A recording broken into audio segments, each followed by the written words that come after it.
নমস্কাৰ বন্ধু বান্ধৱীসকল, মই নিসংগ বাইৰ সুৰ পৰিয়ালৰ হষ্ট ডিংকুনাথ। আজি নিসংগ বাইৰ সুৰ পৰিয়ালৰ হৈ নিসংগ বাইৰ সুৰ বিচাৰি যাম শুৱালকুছি বামুণীস্থিত থাৰেশ্বৰী মন্দিৰলৈ। আজিৰ দিনটো আগষ্টৰ 3 তাৰিখ। ৰক্ষাবন্ধন, ভাই ভনীৰ অটুট সম্পৰ্ক বান্ধি ৰখাৰ প্ৰয়াস আৰু শাওণ মাহৰ গুৰু পূৰ্ণিমা তিথি, দ্বিতীয়টো সোমবাৰ। গতিকে দিনটো চাই কিনে মই আজি নিসংগ বাইৰ সুৰ পৰিয়ালৰ হৈ নিসংগ বাইৰ সুৰ বিচাৰি যাম থাৰেশ্বৰী মন্দিৰলৈ। আহক ভিডিঅ'টো আৰম্ভ কৰোঁ। মোৰ বাইক ৰেডি হৈ আছে, হেলমেট লৈছোঁ, এটা ব্লুটুথ স্পীকাৰ লৈছোঁ গীত শুনিবৰ কাৰণে। ৰাস্তাৰ দুয়ো কাষে ধুনীয়া পৰিৱেশ, সেউজীয়া ধান, গছ গছনি। আহক আমি এটি সুন্দৰ পৰিৱেশ উপভোগ কৰোঁ। থাৰেশ্বৰ দেৱালয়লৈ যাবলৈ আপুনি বিভিন্ন ৰাস্তা ব্যৱহাৰ কৰিব পাৰে। বৰপেটা নলবাৰীৰ পৰা আহিলে আপুনি শিঙিমাৰীলৈ আহিব লাগিব, হাজো চেঁচা টমটমা পাৰ হৈ, আৰু গুৱাহাটী ছাইডৰ পৰা আহিলেও আপুনি শিঙিমাৰীলৈ আহিবই লাগিব। আহক আমি গৈ থাকোঁ। এইটো পুঠিমাৰী নৈ, এয়া আমি চেঁচা পালোঁ। এইখন চেঁচাৰ দলং। চেঁচাৰ দলঙৰ পৰা আপুনি লেফ্ট ছাইডে টাৰ্ণ ল'ব লাগিব।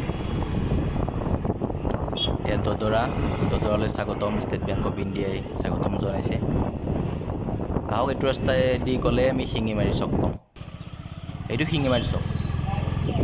নলবাৰী বৰপেটাৰ পৰা আহিলে আপুনি ৰাইট ছাইড টাৰ্ণ ল'ব লাগিব, আৰু গুৱাহাটী ছাইডৰ পৰা আহিলে আপুনি লেফ্ট ছাইডে টাৰ্ণ ল'ব লাগিব। এইটো হ'ল বংশৰ চক। ইয়াতে দুৰ্গা পূজা হয় ডাঙৰকৈ। এইটো ৰাস্তাৰে আপুনি শুৱালকুছিৰ পিনে যাব লাগিব। এইখন হ'ল শুৱালকুছি বস্ত্ৰ উদ্যান। যিহেতু বস্ত্ৰ নগৰী শুৱালকুছি, সেয়েহে বস্ত্ৰ উদ্যান। এয়া আমি শুৱালকুছিত সোমাম এতিয়া। শুৱালকুছিৰ গেট এইটো, বস্ত্ৰ নগৰী শুৱালকুছিলৈ আদৰণি জনাইছে।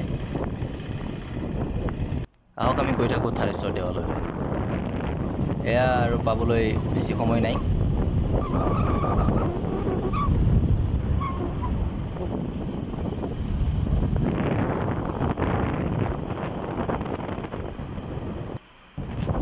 থাৰেশ্বৰ দেৱালয় পোৱাৰ আগতে আপুনি এনেকুৱা ব্ৰহ্মপুত্ৰ নৈৰ পৰিৱেশ দেখা পাব। ৰাস্তাৰ বাওঁফালে আপুনি ব্ৰহ্মপুত্ৰৰ পৰিৱেশ দেখাব পাব। এনেকুৱা ধুনীয়া সুন্দৰ পৰিৱেশ।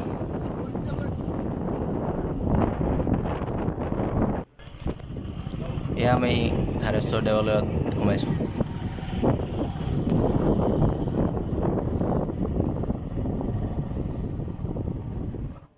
থাৰেশ্বৰ দেৱালয়ৰ মুখ্য তোৰণ, থাৰেশ্বৰ দেৱালয় শিলগুৰি।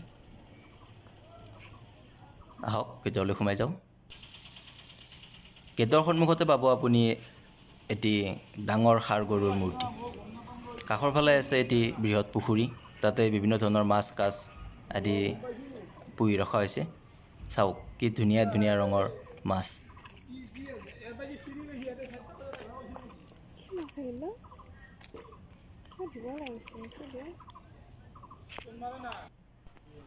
আহক আমি মন্দিৰটোলৈ আগুৱাই যাওঁ। মানুহ তেনেই সেমেকা। এনেকুৱা ধাৰণা হৈছে কৰোণা ভাইৰাছৰ কাৰণে মানুহ বা দৰ্শনাৰ্থী মন্দিৰত অহা নাই কিজানি। চাওঁ বাৰু আগলৈ গৈ কিনে আপোনালোকক অলপ হ'লেও দেখাব পাৰিম, যদিও মন্দিৰ বন্ধ আছে।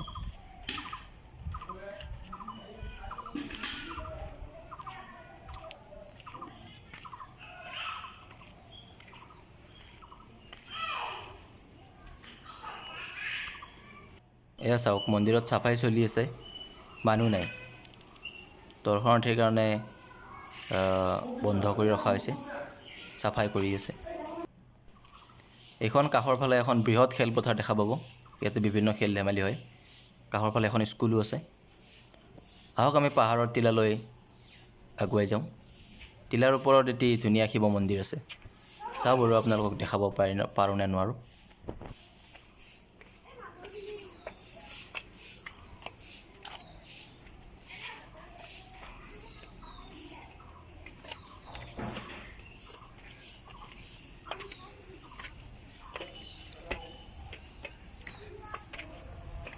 পাহাৰৰ ওপৰত ধুনীয়া শাল চেগুন গছ শাৰী শাৰীকৈ দিয়া আছে, ধুনীয়া পৰিৱেশ।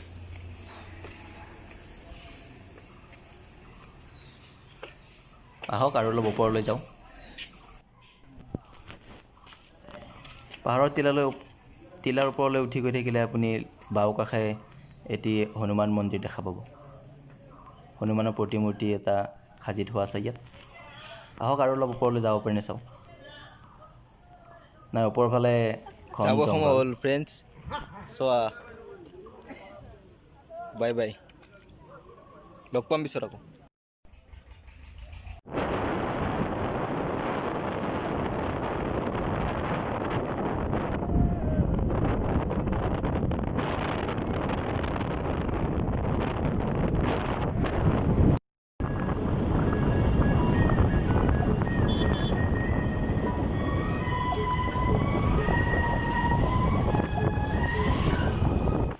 ক্ষমা কৰিব বন্ধু বান্ধৱীসকল, দেৱালয়খনত দেখাব লগা আৰু বহুখিনিয়ে আছিল, কিন্তু কৰোণা ভাইৰাছৰ কাৰণে দেখাব নোৱাৰিলোঁ। দৰ্শনাৰ্থীৰ বাবে মন্দিৰ বন্ধ আছিল। আৰু পাহাৰৰ টিলাত এটি ধুনীয়া শিৱ মন্দিৰ আছিলে, তাৰ পৰা ধুনীয়া চিনাৰী, ব্ৰহ্মপুত্ৰ নৈ আৰু বহুত কিবা কিবি পাহাৰৰ দেখা পায়, কিন্তু কৰোণা ভাইৰাছৰ কাৰণে মই দেখাব নোৱাৰিলোঁ। তাৰ কাৰণে ক্ষমা বিচাৰিছোঁ। আৰু এইটো মোৰ প্ৰথম ভিডিঅ' হয়, গতিকে ভাল পালে লাইক, শ্বেয়াৰ এণ্ড কমেণ্ট কৰি দিব।